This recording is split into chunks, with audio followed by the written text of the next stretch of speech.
Hi hello welcome to our channel. నేను మీ సిరి. ఈరోజు మనం చెప్పుకోబోయే కథ ఇష్టమైన సకుడ పార్ట్ 110. ఉదయ్ ఇప్పుడు ఎక్కడున్నాడు? అమృత అడిగింది. వాడి గురించి ఇప్పుడు అవసరమా? ఆమె జుట్టు సరిచేస్తూ చెప్పాడు కమల్. అసలేం జరిగిందో నాకు గుర్తులేదు. నాన్న వచ్చారు కదా అక్కడికి. అసలేం జరిగింది చెప్పు. అప్రయత్నంగా అమృత కళ్ళల్లో నీళ్లు నిండుకున్నాయి. చెప్పాను కదా, ఇక పదే పదే ఏడవడానికి వీల్లేదు అన్నాడు కమల్. వాళ్ళకి వాళ్ళకి అమృత మాట తడబడింది. తెలీదు అన్నాడు. ఆమె ఏం అడగబోతుందో ముందే గ్రహించిన కమల్ మరోసారి దుఃఖం ఉద్ధృతిలా ఉప్పొంగగానే అతని చొక్కా పట్టుకుని గుండెల్లో ముఖం దాచుకుంది అమృత. ఆమెని అలాగే కౌగిలించుకుని కాసేపటికి అలాగే ఉండిపోయాడు కమల్. తలుపు కొట్టిన శబ్దం రావడంతో దూరం జరిగి కళ్ళు తుడుచుకుంది అమృత. కమల్ సర్దుకొని కూర్చున్నారు. అతను లేచి వెళ్ళి తలుపు తెరిచాడు. ఎదురుగా అమృత తండ్రి ఉన్నాడు. రమ్మన్నట్టు అడ్డు తప్పుకున్నాడు. అమృత తలదించుకుని కూర్చుంది. వచ్చి కూతురికి ఎదురుగా కూర్చున్నాడు ఆయన. కూతురి చేతులు పట్టుకోగానే ఆమెకు ఏడుపు వచ్చేసింది. అమృత తల్లి వెనకే వచ్చి అమృత భుజాల చుట్టూ చెయ్యేసి తలని హృదయానికి హత్తుకుని ఏడవసాగింది ఆవిడ. కమల్ మౌనంగా తలుపుకి భుజమానించి నిలబడి చూస్తున్నాడు. ఎంత పని చేశావే? వాడెవడో బెదిరిస్తే బెదిరిపోతావా? మాతో చెప్పొద్దా? అమృత తల్లి అడుగుతోంది. అన్నీ తెలిసిన అమృత తండ్రి మాత్రం కూతురికి జరిగిన అన్యాయానికి గుండెలు పగిలేలా లోపలే రోధించసాగాడు. ఆయన దృష్టిలో కమల్ దేవుడితో సమానం ఇప్పుడు. తన కూతురికి జరిగిన అన్యాయం కూడా పట్టించుకోకుండా తాళి కట్టాడు అంటే కమల్ స్నానం అతని దృష్టిలో ఉన్నతమైపోయింది. అప్రయత్నంగా కమల్ వైపు ఒకసారి చూశాడు. అమృతకి తెలియదన్నట్టు అడ్డంగా తలాడించాడు కమల్. కూతురి చేతులు వదిలి కమల్కి దండం పెట్టబోతే అతను కళ్ళతోనే వారించాడు. అమృత ఏం మాట్లాడకుండా తల్లి చుట్టూ చేతులు వేసి రోధించసాగింది. బాబు కమల్, మీ వాళ్ళెవరో చెప్తే మేము మాట్లాడతాం అన్నది ఆవిడ. మీరు కంగారు పడకండి, నేను మాట్లాడేశాను. అమృత నేను రేపు వెళ్ళిపోతాం అని అన్నాడు కమల్. అమృత బెంగగా తల్లివైపు చూసింది. అమృత తండ్రి ఏం మాట్లాడలేదు. అదేంటి బాబు అలా అంటావు? మీ పెళ్ళి ఎలాంటి పరిస్థితుల్లో జరిగినా కొన్ని ఆచారాలు ఉంటాయి కదా అని అందావిడ. వెళ్ళనివ్వు. భర్త మాటలకు అయోమయంగా చూసింది. ఏవండి, ఇప్పుడు అమృతకి పెళ్ళైపోయింది. తను వెళ్ళిన వెంటనే నువ్వు వెళ్దువు. మీరు కూడా మాతో రావాలి అంకుల్ అనగానే ఎందుకన్నట్టు చూశాడు ఆయన. అక్కడ ఇల్లు తీసుకున్నాను అంకుల్. అమృత మేనేజ్ చేసుకోలేదు కదా, మీ ఇద్దరూ వస్తే బాగుంటుంది అని అన్నాడు కమల్. కానీ బాబు మీ ఇల్లు, అది మా అత్తయ్య వాళ్ళ ఇల్లు అంకుల్. అక్కడ ఉండలేం కదండి. నాకు కూడా అక్కడ ఉండడం ఇష్టం లేదు అని అన్నాడు కమల్. తన కూతురి కాపురం ఎలా ఉంటుందో ఏంటో అనే కంగారు ఉన్న ఆవిడ వెళ్ళాలి అని నిశ్చయించుకుంది. కాసేపటి తర్వాత దంపతులు ఇద్దరూ వెళ్ళిపోయారు. తండ్రి కమల్ మాట్లాడుకుని మాటలన్నీ విన్న అమృత చెల్లి వెక్కిళ్ళు పెట్టి గదిలోనే ఏడవసాగింది. తన అక్క ఎంత నరకం అనుభవించిందో ఆ అమ్మాయికి గుర్తుకొస్తుంటే ఒంటరిగా ఏడుస్తూనే ఉంది శరణ్య. తను కూడా వాళ్ళతో పాటు వెళ్ళాలని అనుకుంది. కమల్ ఆమె దృష్టిలో నిజంగానే దేవుడైపోయాడు. అతన్ని ఇరికించాలనే ఆలోచన కలిగిన ధరణి, బావా ఇవాళ ఫ్రీగా ఉన్నావు, ఎటైనా వెళ్దామా? అవతల వాళ్ళకి వినిపించేలా ధరణి కావాలని చెప్పి ముసిముసిగా నవ్వింది. ఆమె వైపు కళ్ళు చిట్లించి చూశాడు. వేద దగ్గర నుంచి హర్ష దగ్గరికి వచ్చి పక్కనే కూర్చుంది మేఘన. ధరణి మాటలు వినిపించి ఆమె మౌనంగా ఉంది. ఇడియట్ ధరణిని కసిరాడు. సన్నటి నవ్వు వినిపించింది ఆమెకి. గగన్, హర్ష పిలిచాడు. నేను ఎక్కడికి రావట్లేదు, నువ్వు సేఫ్గా ఉండు. ఏదైనా అనుమానం అనిపిస్తే వెంటనే నాకు కాల్ చేయి అని గగన్ సీరియస్గా చెప్పాడు హర్షతో. అలాంటిదేం లేదు. గుడ్. కానీ నువ్వు ఎప్పుడొస్తావు? వదులు అని చిన్నగా అంటూ గింజుకుంటోంది ధరణి ఒకవైపు. ఆమె నోటి మీద చెయ్యేసి ఇప్పుడే రావడం కుదరదు అని అన్నాడు అతను. గగన్ ఒకసారి వచ్చి వెళ్ళు అని హర్ష అన్నాడు. బిజీగా ఉన్నాను, చెప్తే అర్థం కాదట్రా నీకు? అతని గొంతు చాలా మామూలుగానే ఉంది. పెదవి బిగించింది మేఘన. ఆమె ముఖమంతా ఎర్రబడి ఏడుపు తాలూకా ముక్కు అదురుతోంది. సరే, హర్ష చిరాగ్గా కాల్ కట్ చేశాడు. పెళ్ళైపోందని నువ్వెందుకు చెప్పలేదు హర్ష? ఆమె అతన్ని చూడకుండానే అడిగింది. నీకు తెలుసు అనుకున్నాను మేఘ అన్నాడు. ఆమె ఏం మాట్లాడలేకపోయింది. వెళ్తాను, వేద జాగ్రత్త అన్నది పైకి లేస్తూ మేఘన. ఏమైంది మీ ఇద్దరికి? హర్ష అడిగాడు. అతని వైపు చూస్తుంది మేఘన. నీకు తెలియదా ఉన్నట్టున్నాయి ఆమె చూపులు. నిజంగానే నాకు చెప్పలేదు వాడు. ఆమె చూపులకి అర్థం గ్రహించి వెంటనే అన్నాడు హర్ష. తెలియకుండా జరిగిపోయింది హర్ష. ఇప్పుడు అనుకున్న లాభం లేదు. తన వైఫ్ చాలా బావుందని చెప్పు. మేఘన కన్నీళ్లతోని నవ్వింది. చూడలేదు నేను. అదేంటి? అని మేఘన అడుగుతుంటే, వాళ్ళిద్దరి పెళ్ళప్పుడు ఏం జరిగిందో చెప్పాడు. హర్ష మాటలు విన్నాక వాళ్ళ ఫ్రెండ్‌షిప్ గురించి తెలిసిన ఎవరికైనా గగన్ అలా పెళ్లి నుంచి వచ్చేసాడని తెలిసిన మేఘన ఆశ్చర్యపోలేదు. తను ఏమీ అనలేదా? ధరణి గురించి అడిగింది మేఘన. లేదు. అర్థం చేసుకుంది. ఆ అమ్మాయి చాలా మంచిది. వీడే శాడిస్ట్ గాడు హర్ష అన్నాడు. ఆమె వారి గురించి ఇంకేం మాట్లాడలేదు. ఇక్కడే ఉండిపోవాలని వచ్చాను. వెంటనే వెళ్ళిపోవాలనిపిస్తోంది. మేఘన స్వరం పూడుకుపోయింది. ఐయామ్ సారీ మేఘ. నువ్వేం చేస్తావు? వెళ్ళొస్తాను. ఆమె ఇంకొక క్షణం ఉండకుండా బయటికి వెళ్ళిపోయింది అక్కడి నుంచి. హర్ష తలపట్టుకుని కూర్చున్నాడు. ముందుకు వంగి వేద చేతిని అతను అందుకున్నాడు. ఆమె అలాగే నిశ్చలంగా ఉంది. ప్రశాంతంగా నిద్రపోతోంది ఈ వేద. ధరణి చేతిని వెనక్కి మెలిపెట్టి దగ్గరికి లాక్కుని మెంటల్ బుద్ధుందా నీకు అన్నాడు కళ్ళు చిన్నవి చేసి. అబ్బా నొప్పెడుతోంది అనగానే మరి కాస్త చిన్నవైన ఆ కళ్ళని చూసి నొప్పి లేకపోయినా అరిచినందుకు ఆ వాడి చూపులని అర్థమై నేనేం చేశాను అని అడిగింది అమాయకంగా ముఖం పెట్టి. ఏం చెప్తున్నావు హా? ఎక్కువ చేస్తున్నావు అని అడుగుతూనే మరొక చెయ్యి ఆమె మెడవంపులో వేశాడు. తమరి ఫ్రెండ్ కదా అందుకే చెప్పా అని పెదవులు బిగించి నవ్వాపుకుంది గర్వంతో చూస్తూ. ఊరికే వదిలేస్తే వినట్లేదు నువ్వు అంటూనే ఆమె తలని వెనక్కి వాల్చి ఆమె మెడవంపులో ముద్దు పెట్టుకున్నాడు. ఏదో ఉలిక్కిపాటులో ఉన్న ఆమె ఉక్కిరి బిక్కిరైంది అతని చర్యకి. అతని మెడ చుట్టూ చెయ్యేసింది. ఆమె భుజం మీద నుంచి జారిపోయిన టీషర్ట్ చాతున అతని పేరు కనిపించగానే అక్కడ ముద్దు పెట్టేసుకున్నాడు. రెడీ అవ్వు హాస్పిటల్కి వెళ్దాం ఆమె మెడని సున్నితంగా తడుముతూ అన్నాడు గగన్. ఎందుకిప్పుడు? భారంగా ఊపిరి పీల్చుకుంది ధరణి. అతని కళ్ళల్లోకి చూడగానే విషయం అర్థమై ఇప్పుడు పర్వాలేదు అంటూ హత్తుకుంది ధరణి. వదిలించుకోవాలని అని గాని వదలాలని గాని అనిపించలేదు అతనికి. వెళ్ళాలి ఆల్రెడీ అపాయింట్మెంట్ కూడా తీసుకున్నాను అని అన్నాడు గగన్. హాయిగా అతని కౌగిల్లో ఉండి తప్పదా ఇష్టం లేనట్టు ముఖం పెట్టింది ధరణి. ఆమె భుజాలు పట్టి దూరం జరిపి 10 మినిట్స్‌లో బయలుదేరాలి అని అన్నాడు గగన్. అతడు మరొక షర్టు వేసుకున్నాడు. నిజం చెప్పు ఇందుకే కదా షర్టు తీసేసావు గుర్రుగా చూస్తుంది. ఆఫ్‌కోర్స్ అన్నాడతను. మొహం ముడుచుకుని వెళ్ళిపోయింది. లెక్కలేదు తనంటే.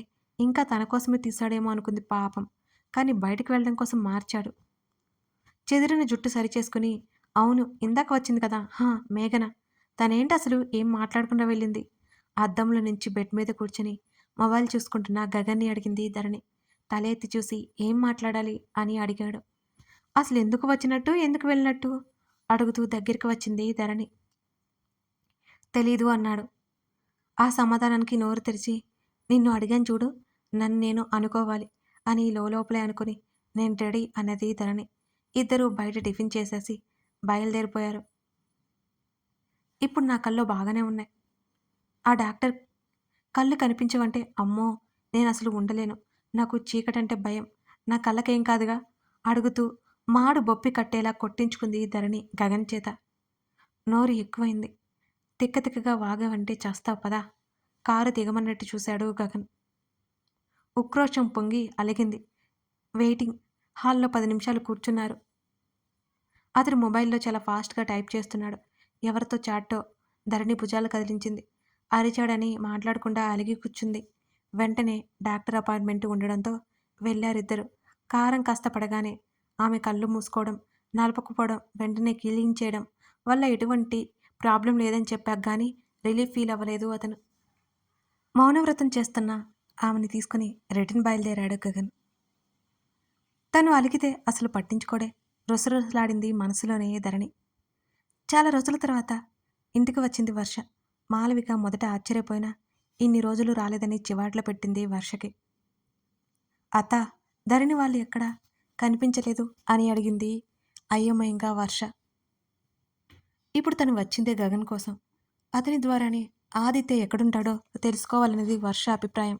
ఎందుకు తన్ని అవాయిడ్ చేస్తున్నాడో కనుక్కోవాలి. 2 రోజుల నుంచి కాల్ లిఫ్ట్ చేయడం లేదో ఆదిత్య. మానేశాడు. ఆదిత్య ప్రవర్తన అర్థం కాక పిచ్చెక్కేలా ఉంది వర్షకి. నిన్ననగా వెళ్ళారు వర్ష. ఏమైంది? ఏదైనా ముఖ్యమైన పని ఉందా? అని అడిగింది మాలవిక. మాలవిక మాటలోనే అర్థమైంది వర్షకి. వాళ్ళిద్దరూ సరదాగా గడపడానికి వెళ్ళి ఉంటారని. అదేం లేదత్తా. నేను వచ్చి చాలా సేపవుతాయి కనిపించకపోతే అడిగాను అన్నది నవ్వు పులుముకుంటూ. రేపు వస్తారేమో, నాకు కూడా ఐడియా లేదు అంటూ. అదేంటే ఇలా చిక్కిపోయావు? ఇక్కడ ఉండమంటే ఉండవు మాలవిక అరిచింది వర్ష మీద. ఏమైంది? నేను బాగానే ఉన్నాను కదా అత్త. ఇక్కడ ఉంటే ఆఫీస్‌కి దూరం అవుతుంది అన్నది వర్ష నవ్వడానికి ప్రయత్నం చేస్తూ. అవసరమైతే డ్రైవర్ డ్రాప్ చేస్తాడు. వద్దులే అంత దూరం నేను జర్నీ చేయలేను. ఇలా వీకెండ్స్‌కి వచ్చి వెళ్తుంటా అంది వర్ష. వర్షతో మాట్లాడుతుండగానే గగన్ వాళ్ళకి భోజనం పంపించింది మాలవిక. వర్ష ఎక్కడికి అని అడగలేదు. అమ్మ కాల్ చేసిందటే మాలవిక అడిగింది. ఆ రోజు వెళ్ళిపోయిన దగ్గర నుంచి తన తల్లి ఫోన్ లిఫ్ట్ చేయట్లేదు మాలవికది. రాత్రి కూడా మాట్లాడింది. ఏమైంది? నీతో మాట్లాడట్లేదా అని అడిగింది వర్ష. ఆ రోజు చిన్న గొడవై వెళ్ళిపోయిందిలే. మాట్లాడట్లేదు. నేనే వెళ్ళాలి ఆ రోజు. వయసు పెరిగినా కొన్ని కొన్ని తెలియకపోతే ఏం చేయమంటావు చెప్పు? కోపంలో చివాట్లు పెట్టాను అన్నది మాలవిక. నానమ్మ అంతే. వర్ష ముఖం నల్లగా పెట్టుకుంది. నీకేమైంది? మాలవిక నవ్వింది. పెళ్లి పెళ్లి అని చంపుతోంది. నాకిప్పుడే ఇష్టం లేదని చెప్తే వినదు.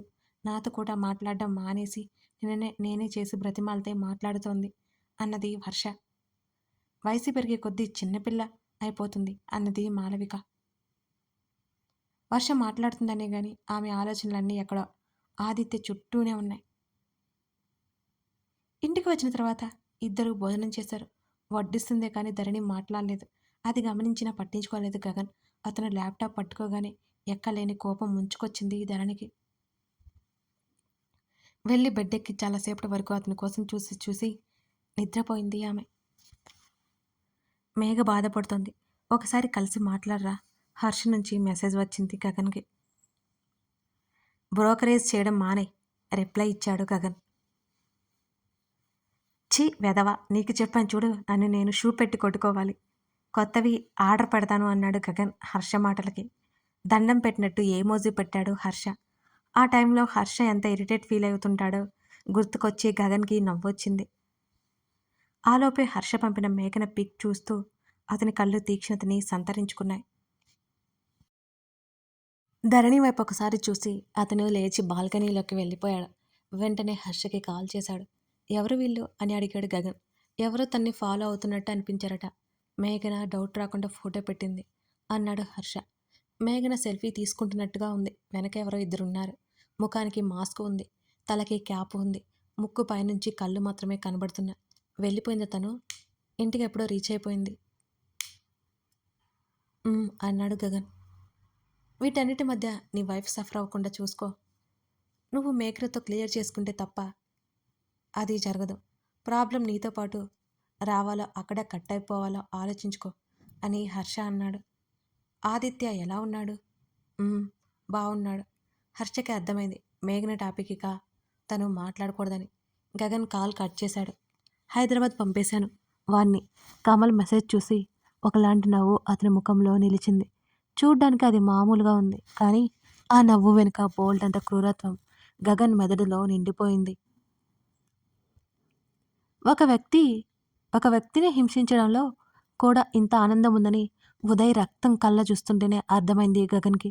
అమృతకి జరిగిన అన్యాయానికి కూడా అది కూడా తక్కువే అని గగన్కి బాగా తెలుసు. సాయంత్ర సమయం దాటింది. ఎప్పుడో రాత్రైపోయింది. తెలియలేదు. బద్ధకంగా ఒళ్ళు విరుచుకుంటూ కూర్చొని ఉంది ధరణి. కళ్ళు మూతలు పడుతున్నాయి. ఇలాగే ఉంటే మరో 2 గంటలు పడుకున్నా ఆశ్చర్యపోవాల్సిన అవసరం లేదు. ఈ మధ్య తనకి నిద్ర ఎక్కువైంది. శరీరమంతా ఏదో అలసిపోయినట్టు అనిపిస్తోంది. ముఖం కడుక్కొని బయటకొచ్చింది ధరణి. గదిలో పతిజాడ కనిపించలేదు. ఇక్కడికి వచ్చిన దగ్గర నుంచి తన వల్ల ఏదో ఒకటి జరుగుతూనే ఉంది. కారం డబ్బాలతో ఆటలాడి ఒళ్ళంతా హోనం చేసుకుంది. తల తిక్కగా మాట్లాడి తన్నులు తింది. కిందకి వెళ్ళేసరికి డైనింగ్ టేబుల్ ముందు కూర్చొని ఉన్నాడు గగన్. ఆ టేబుల్ మీద ఓ ల్యాప్టాప్ ఉంది. అందులోకి చూస్తున్నాడు అతను. లేపొచ్చు కదా నన్ను. తను అలిగి పడుకుందనే విషయం కూడా గుర్తులేదు ఆ క్షణం ధరణికి. ఆమెనొకసారి చూసి ఫుడ్ అన్నట్టు చేత్తోనే సైగ చేశాడు. ఆకలి గుర్తొచ్చి పొట్ట తడుముకొని ఒకసారి అన్నీ చూసి వేడి చేసుకొచ్చింది ధరణి. పనిలో ఉన్నావా? 5 మినిట్స్ అని అన్నాడు గగన్. పర్లేదు, నువ్వు చూసుకో, నేను పెట్టేస్తా అంటూ పక్కనే కూర్చుంది ధరణి. కీబోర్డ్ మీద అతని వేళ్ళు క్షణకాలం ఆగి మళ్ళీ కదిలే. ప్లేట్లో పెట్టేసుకుని అతనికి పెట్టేస్తుంటే కాదనలేదు. అలాంటివి అసలు నచ్చవు అతనికి. కానీ ఇప్పుడు బాగా నచ్చింది. నీకొక వండర్ఫుల్ న్యూస్ చెప్పనా అని ఆమె వైపు చూశాడు గగన్. ఏంటది? నోట్లోది పరాపరా నమిలేసి అడిగింది ధరణి. ల్యాప్టాప్ స్క్రీన్ వైపు ఆమె వైపు తిప్పాడు. కమల్ హృదయం మీద వాలిపోయి అమృత కనిపించింది. అమృత చెంప మాత్రమే కనబడుతోంది. ఆ ఫోటోలో ఇద్దరి మధ్య కనబడుతున్న మంగళసూత్రాలు చూసి ధరణి కళ్ళు విప్పారాయి. అమృత కమల్ పెళ్లి జరిగిన తర్వాత ధరణి రియాక్షన్ ఏంటి? అలాగే అమృతకి జరిగిన అన్యాయం ధరణి తెలుసుకుంటుందా? మేఘన గురించి అసలు విషయం ఏంటి? ఆ విషయం ఎప్పుడు తెలుస్తుంది ధరణికి? ఇవన్నీ తెలుసుకోవాలి అంటే తర్వాత భాగం చూడాల్సిందే. కథ నచ్చితే లైక్ చేసి మీకేమనిపించిందో కామెంట్ చేయడం మర్చిపోకండి. Thank you for watching this video.